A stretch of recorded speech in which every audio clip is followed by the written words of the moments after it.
Halo teman-teman semua, perkenalkan nama saya Laila Rizky Sofrida dari Angkatan 2018. Pada kesempatan kali ini saya akan menjelaskan model matematika persaingan warung pesugihan versus warung non-pesugihan. Saya dari kelompok 6 yang terdiri dari 7 anggota. Fakta dan permasalahan. Pesugihan adalah suatu cara untuk memperoleh kekayaan secara instan tanpa harus bekerja keras, layaknya orang bekerja pada umumnya. Dalam prosesnya, pesugihan adalah bentuk kerjasama perjanjian antara manusia sebagai pelaku pesugihan dengan makhluk gaib, jin, atau siluman. Sebenarnya, pesugihan ini tidaklah gratis, melainkan memerlukan tumbal atau korban kepada pihak makhluk gaib sebagai pengganti untuk kekayaan. Faktor yang memotivasi seseorang untuk melakukan pesugihan ini yaitu demi cepat melancarkan usaha, melunasi hutang, atau menjadi kaya raya secara instan. Dalam pembahasan kali ini akan dibahas mengenai persaingan antara warung yang melakukan pesugihan dengan warung yang tidak melakukan pesugihan. Dengan warung yang melakukan pesugihan ini menjadikan pelanggannya sebagai tumbal pesugihan. Tumbal biasanya diambil dari orang-orang terdekat si pelaku. Namun pada kasus kali ini diambil pelanggan warung si pelaku sebagai tumbal sebab ada jenis pesugihan yang menjadikan pelanggannya sebagai tumbal. Selanjutnya, tujuan dari permodelan ini yaitu mengamati jumlah populasi pada setiap jenis warung. Asumsi-asumsi yang ada yang pertama, populasi terdiri dari dua jenis pelanggan, yaitu pelanggan warung pesugihan dan pelanggan warung non-pesugihan. Asumsi yang kedua, tumbal adalah pelanggan warung pesugihan. Asumsi yang ketiga, tumbal yang selamat menyadari bahwa warung tersebut melakukan pesugihan, sehingga ia berpindah ke warung non-pesugihan. Asumsi yang keempat, tumbal yang mati berakibat bertambahnya pelanggan warung pesugihan. Asumsi yang kelima, tumbal yang selamat berakibat berkurangnya pelanggan warung pesugihan. Ini kebalikan dari asumsi yang keempat. Oke, asumsi yang keenam, tumbal yang mati adalah pelanggan yang tidak berdoa sebelum makan atau foto makanan sebelum makan. Jadi ada dua kemungkinan, yaitu yang tidak berdoa sebelum makan atau foto makanan sebelum makan.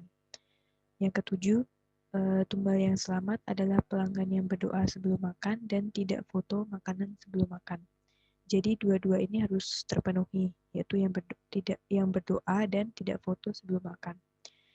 Asumsi yang kedelapan, warung tidak menerima layanan take away atau bungkus. Asumsi yang kesembilan, pelanggan warung non-pesugihan tidak dapat berpindah warung kecuali terlebih dahulu masuk ke populasi. Sedangkan pelanggan warung pesugihan hanya dapat berpindah warung jika dia selamat, alias dia selamat dari calon tumbal. Asumsi yang terakhir, banyaknya tumbal yang mati mempengaruhi banyaknya pelanggan yang datang ke warung pesugihan. Lanjut ke variabel. Jumlah populasi di suatu daerah dinotasikan dengan P, jumlah pelanggan warung pesugihan dinotasikan dengan X, jumlah pelanggan warung non-pesugihan dinotasikan dengan Y, jumlah tumbal warung pesugihan yang akan mati dinotasikan dengan M, dan terakhir jumlah tumbal warung pesugihan yang selamat dinotasikan dengan S.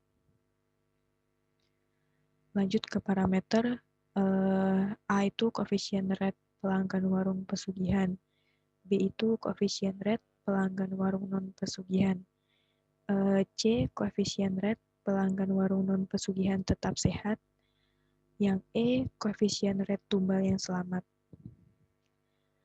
F koefisien rate tumbal yang selamat yang pindah ke warung non-pesugihan karena dia tadi menyadari. Koefisien rate G yaitu koefisien rate tumbal yang mati, dan terakhir H yaitu koefisien rate kematian akibat tumbal. Lanjut ke modelnya.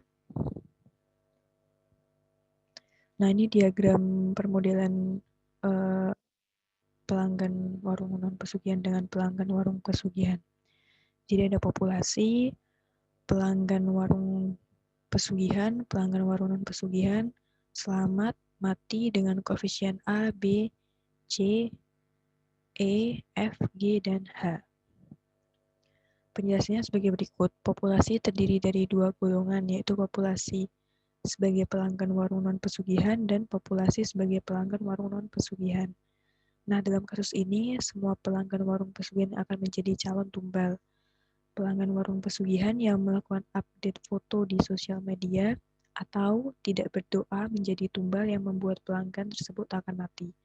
Sedangkan pelanggan yang berdoa dan tidak update foto akan selamat dari tumbal warung pesugihan dan tetap sehat. Jika jumlah tumbal bertambah, maka akan semakin banyak pelanggan warung pesugihan dan mengurangi populasi. Pelanggan yang selamat dari tumbal ini diasumsikan dia sadar bahwa warung itu melakukan pesugihan sehingga dia akan pindah berlanggan ke warung non-pesugihan. Setelah itu, pelanggan tersebut juga bisa masuk ke populasi lagi yang kemungkinan bisa sebagai pelanggan warung pesugihan lainnya.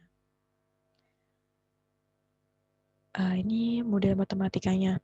dx per dt yaitu pelanggan warung pesugihan, yaitu dari A, AP, A populasi, dikurangi dengan G, banyak koefisien rate dari X, dikurangi dengan E, koefisien rate yang selamat dari X. Selanjutnya dy per dt, yaitu BP dari populasi, ditambah dengan Fs, yaitu dari selamat, dengan koefisien rate F. Selanjutnya dikurangi dengan C, karena dia kembali ke populasi. Makanya C, Y. Lanjut ke dP per dt. dP per dt yaitu ada CPY, yaitu interaksi antara pelanggan warung non-pesugihan dengan populasi. Dikurangi dengan AX dan dikurangi dengan BY. Selanjutnya dm per dt dilihat dari sini. dm per dt yaitu di GX ya dari pelanggan warung pesugihan dikurangi dengan HM. Dengan H ini kematian akibat tumbal. Yang terakhir ds per dt yaitu EX dari pelanggan warung pesugihan ini dikurangi dengan FS yang akan pindah ke warung non pesugihan karena dia tadi menyadari karena warung ini ternyata melakukan pesugihan. Seperti itu.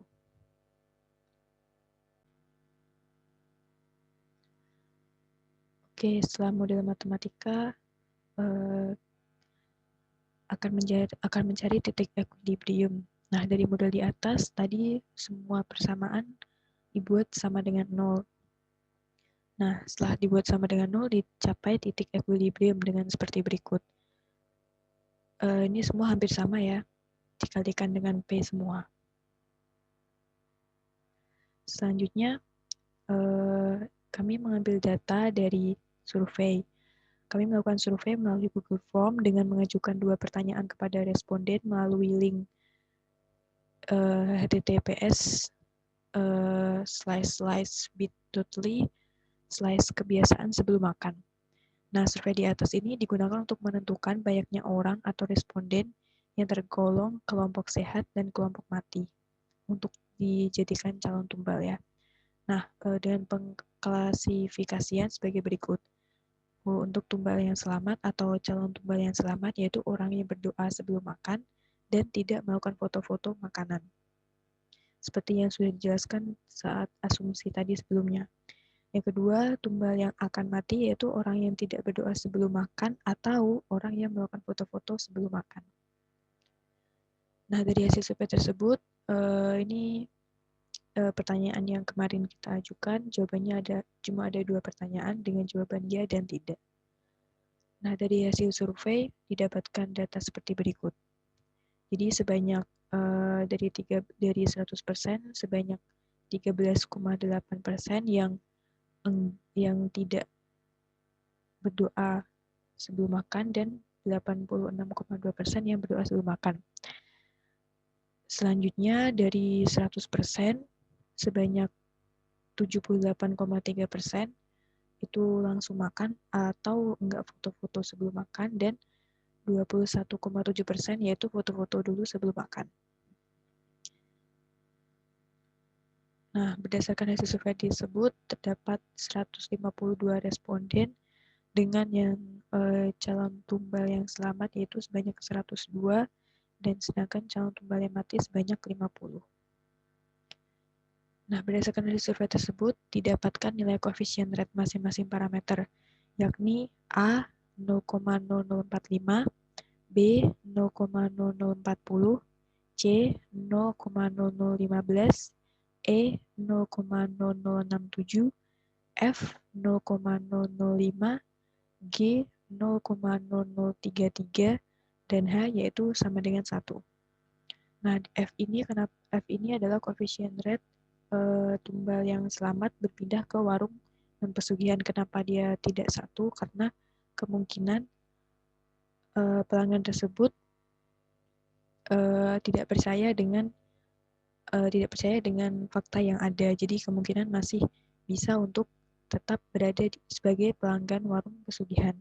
Nah, untuk nilai awalnya sendiri atau U0-nya, untuk X-nya 4, Y-nya 1, P-nya 5, M-nya 3, dan S-nya 2.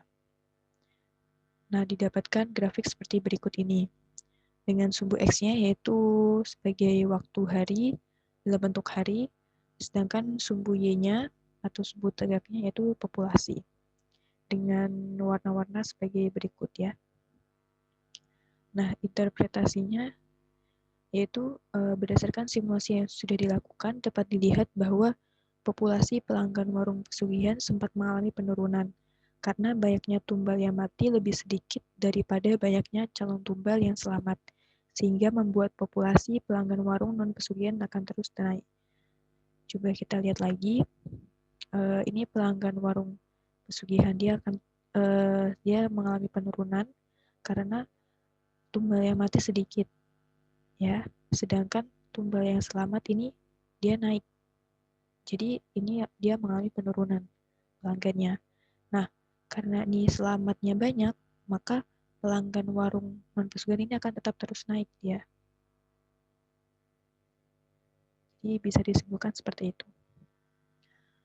Nah, oke, terakhir yaitu kesimpulan. Berdasarkan pemodelan dan simulasi di atas, didapatkan kesimpulan yang pertama, jumlah tumbal yang mati dan pelanggan warung pesugihan atau non-pesugihan akan cenderung naik setelah terjadi praktek pesugihan secara konsisten dalam ratusan hari. Tadi parameternya dalam ratusan hari ya, sumbu Y-nya. Yang kedua, praktik pesugihan tidaklah efektif jika pesugihan tersebut masih bisa dihindari lewat doa pelanggan. Yang ketiga, praktik pesugihan bisa jadi efektif jika dijalankan dalam kurun waktu yang cukup lama. Dan yang terakhir, warung non-pesugihan lebih menguntungkan daripada warung pesugihan sebab tidak pernah mengalami penurunan jumlah pelanggan. Dilihat dari grafik tadi, dia akan selalu terus naik. Mungkin sekian dari presentasi model matematika pelanggan warung pesugihan versus pelanggan warung non-pesugihan. Sekian presentasi dari saya. Semoga menjawab pertanyaan, atau jika ada pertanyaan bisa langsung private chat aja. Terima kasih. Assalamualaikum warahmatullahi wabarakatuh.